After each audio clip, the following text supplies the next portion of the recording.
Muy buenos días a todas, todos y todes. Bueno, mi nombre es Laura Marrero, soy socióloga, estoy realizando mi doctorado en Flaxo Argentina en investigación vinculada a la integración de perspectiva de género en la respuesta al cambio climático en la región latinoamericana. Y la idea es en este momento compartir con ustedes algunas de las aproximaciones centrales que permiten comprender un poco más cómo es que se está cómo se está desarrollando, cómo se está integrando efectivamente la perspectiva de género dentro de las políticas nacionales de respuesta al cambio climático en nuestra región. Muchas gracias a las organizadoras y organizadores por la invitación a este congreso.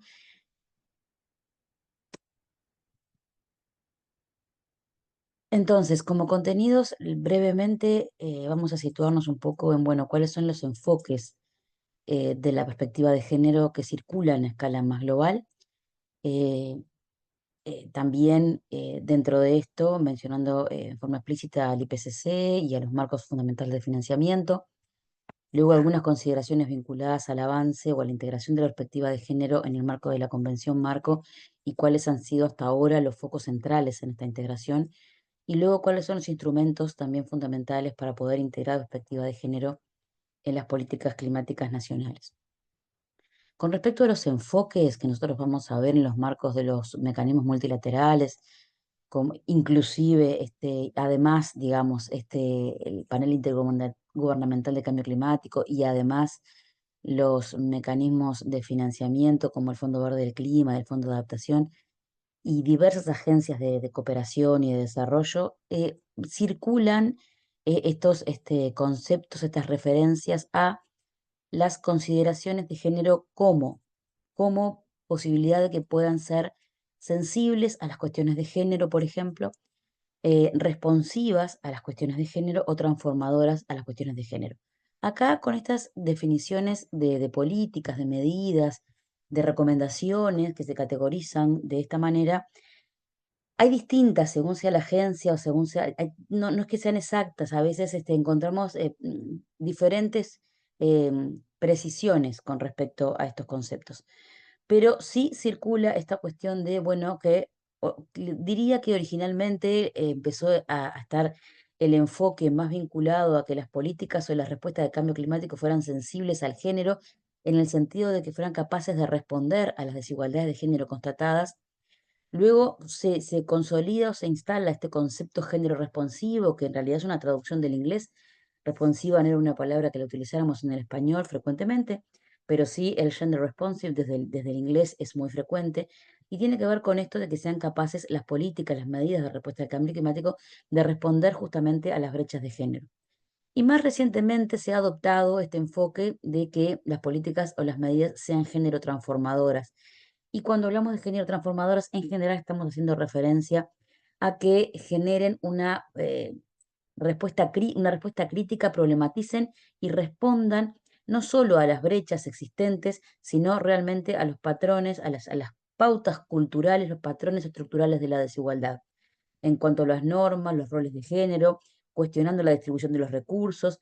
cuestionando los roles y las relaciones de género, entonces reconociendo que existen relaciones de poder y buscando transformar la estructura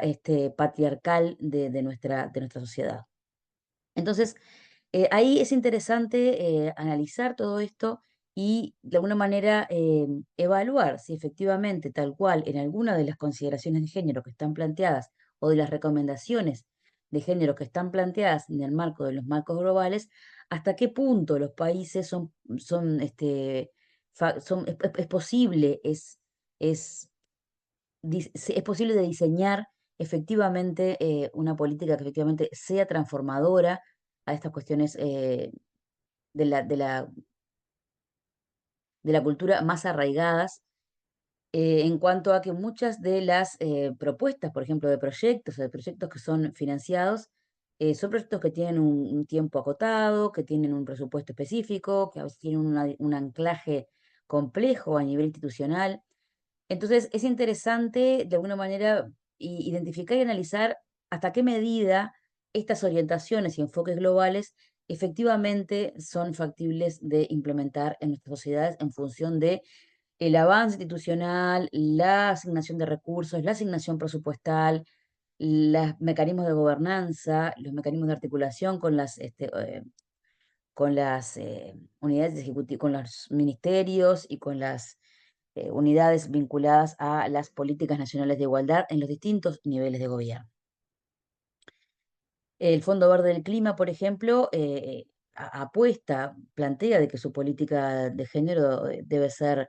y la financiación de sus proyectos deben no solamente ser género responsiva, sino apostar, por ejemplo, a las cuestiones transformadoras, ¿no? Entonces, es interesante analizar, por ejemplo, analizando los proyectos que efectivamente están aprobados en la cartera de proyectos del Fondo Verde, hasta qué punto efectivamente esos proyectos pueden mantener una coherencia con esta recomendación de que sean género transformadores, más allá de que el requisito específico que plantea el Fondo Verde de Clima y todos los proyectos lo deben de integrar, es realizar un análisis de género que parta de una evaluación de género específica que incorpore los factores contextuales y socioculturales que expliquen la desigualdad de género agravada por el cambio climático y que entonces hagan recomendaciones específicas para poder revertir esas desigualdades existentes que puedan verse agravadas en el marco del proyecto de financiamiento que se está presentando. Por el otro lado, vemos interesante el avance de la integración de género en el panel intergubernamental de cambio climático, en el último informe, el informe sexto, que se, que se lanzó en el 2022. eh, Se plantea en forma, de alguna manera hay como se debe como reconocer que existe un avance de alguna manera en algunos conceptos que son claves para poder integrar la perspectiva de género en las políticas, ¿no? Y en la respuesta climática. Una es efectivamente esta constatación con evidencia muy alta de que el riesgo es absolutamente construido y que justamente responde a desigualdades preexistentes. Otra de las cuestiones fundamentales es el enfoque de que la perspectiva de género debe de contener necesariamente un enfoque de género interseccional, es decir, debe reconocer los patrones de opresión que se conjugan frente a las múltiples condiciones de opresión que tienen las personas a partir de vivir situaciones, condiciones de género existentes y condiciones de discriminación en función de ser personas racializadas, condiciones de limitación al acceso a determinadas posibilidades de respuesta o de recuperación en función de la precariedad o la escasez, por ejemplo, de recursos socioeconómicos y cómo todos estos factores se conjugan configurando experiencias concretas y que nos dan no solo experiencias concretas de vulnerabilidad y exposición a determinados riesgos, sino que además nos dan también experiencias concretas de capacidades de respuesta frente a esto. El otro concepto interesante que aparece acá también fuertemente es que, y no es la primera vez, pero sí se continúa y se reafirma, esta cuestión de que es necesario eh, transitar hacia, reconocer y transitar hacia procesos de justicia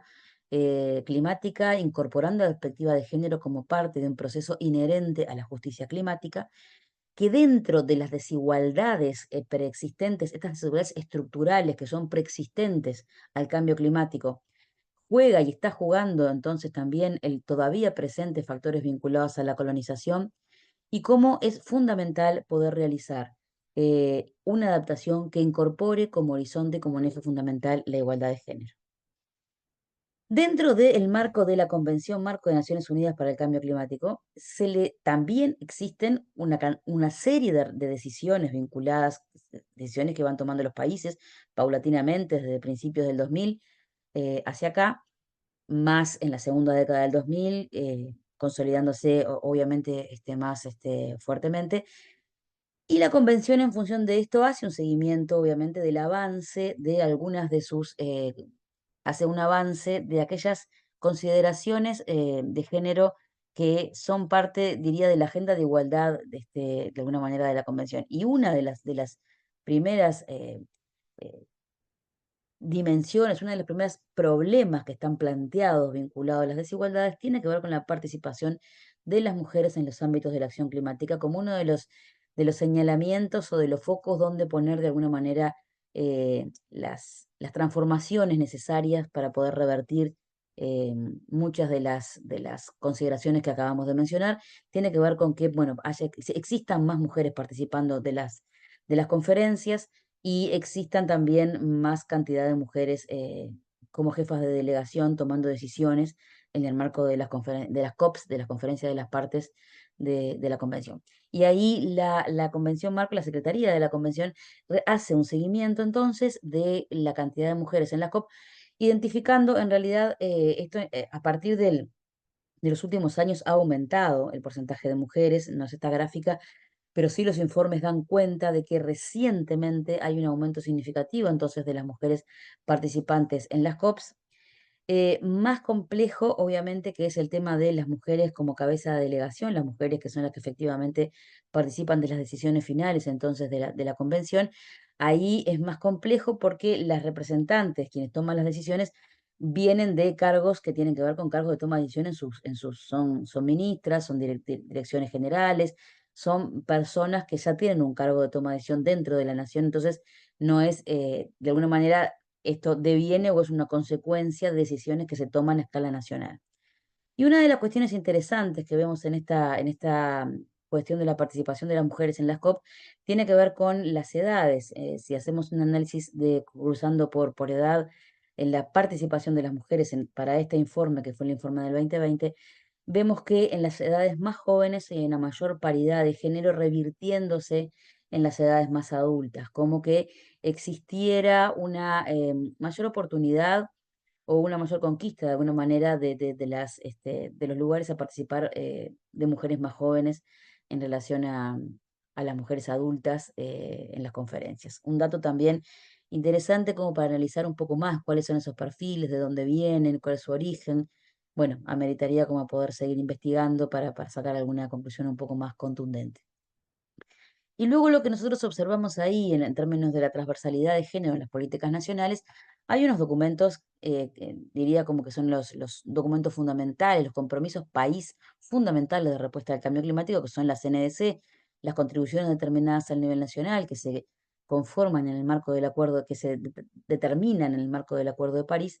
que son los compromisos de los países que cada 5 años deben reafirmar que en el Acuerdo de París y en los documentos vinculados a la CNDC, hay efectivamente una recomendación de que se integre la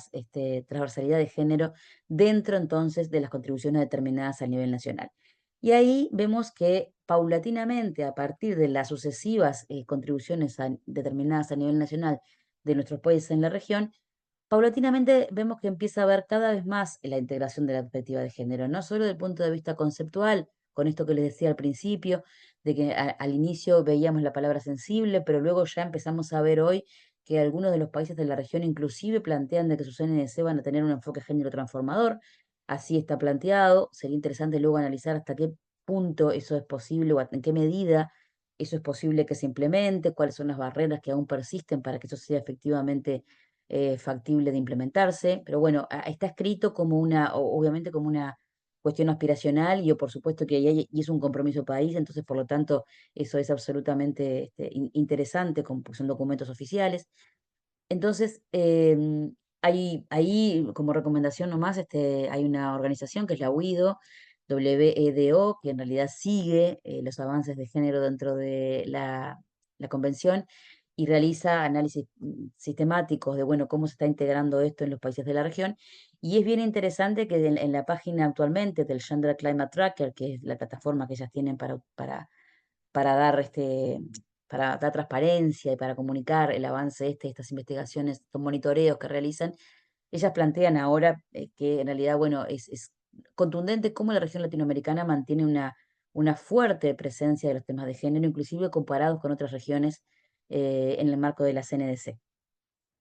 Por otro lado, están como herramientas básicas los planes nacionales de adaptación y los planes sectoriales de adaptación al cambio climático. Y también estos son documentos, además que es interesante analizarlos a nivel país, porque si empezamos a leer, vamos a encontrar que muchos de nuestros países plantean enfoques género responsivos y enfoques, en algunos casos, entonces enfoques género transformadores. Y ahí lo que de alguna manera sería como interesante, entiendo, según mi práctica y según la investigación y según los informes que uno puede acceder y que se pueden acceder, es empezar a poder evidenciar o analizar o preguntarnos hasta qué punto, de alguna manera,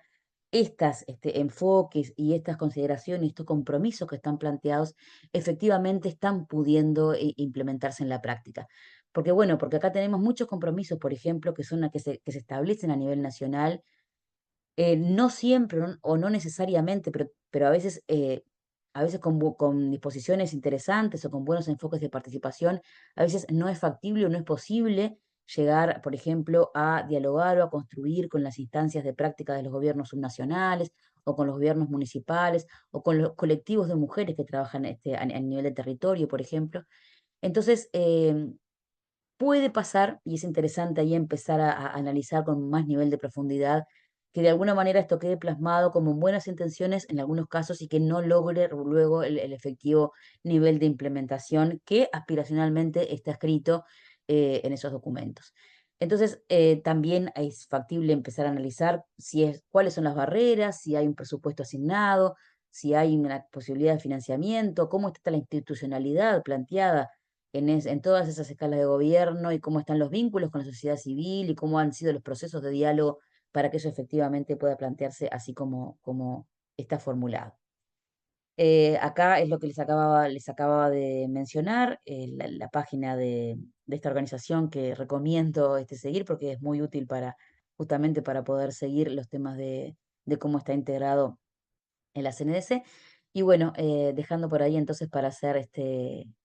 más respetuosa con el tiempo, les dejo un gran saludo y muchas gracias.